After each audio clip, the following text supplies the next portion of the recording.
Well, to appreciate the wins in life, you have to experience the losses. Tonight, as we continue our special series, Derby 150 Moments in History, we go back to 1992 for local legend Pat Day's one and only winning run for the Roses.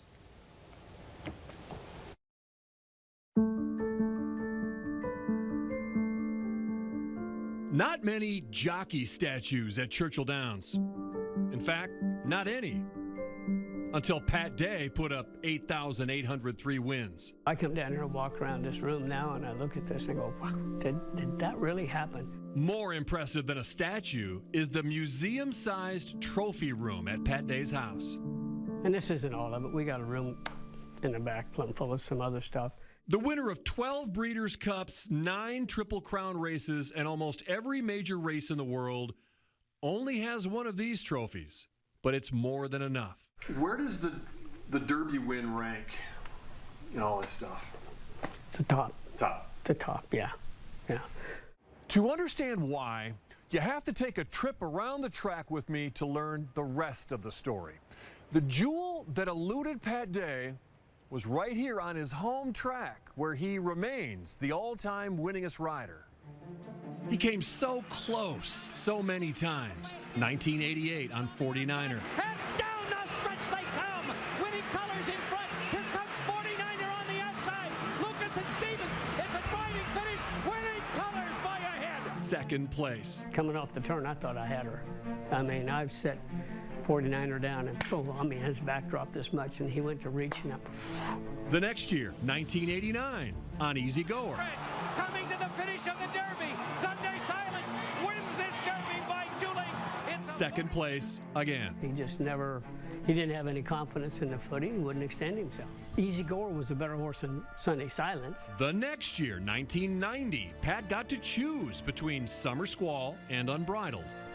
Believe me, I've pound for pound, Summer Squall was better than Unbridled. His selection aboard Summer Squall was unfolding beautifully. It's like driving a Ferrari on the waters, and I mean, you go when you want to go. You know, I'm just like this, working my way up through the field, and at that point in my mind, it's like, it's not whether I win or lose, it's how far do I want to win by. I just felt like anytime he was going to cut.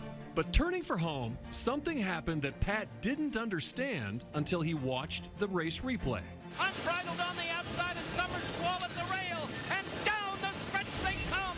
Unbridled takes command. Mike Battaglia, was calling the race, and he said, and it's Summer Squall in front. And 150,000 people went through the roof with the noise. Yeah, and it's just like a wall of noise.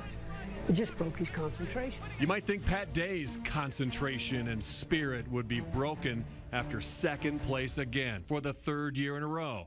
But his trainer was bigger than all this. I came to Christ in January of '84, okay?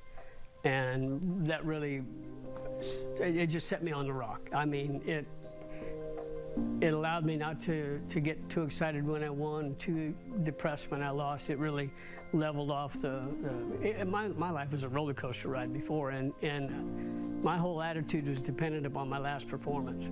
So when 1992 rolled around and the super horse Arazi came in as the overwhelming favorite, and Pat Day was dismissed by bettors on Lily T at 17-1, he put it all in the hands of his higher power. Arazi is now charging up in the middle of the racetrack. Arazi is flying. Did you think Arazi was beatable?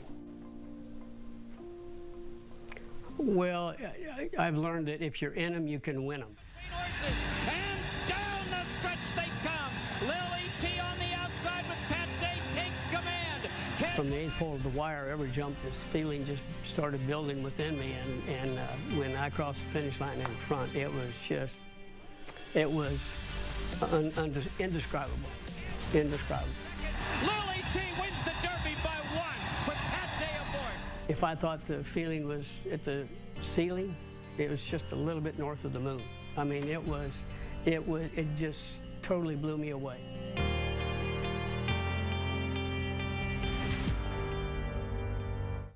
So, what does Pat miss most each year when he watches the Derby? That's easy. Coming out of the tunnel to my old Kentucky home. For his incredible memories about that and so much more about his wonderful life that we didn't have time for. I've posted the entire interview with Pat along with the story. You can find it right now on wave3.com. It's such a great story, John. Yeah. He was more animated than I've ever seen him. Yeah, I loved it. You could feel his passion. The backstories, though, that we got into was really fascinating. All right, thanks so much.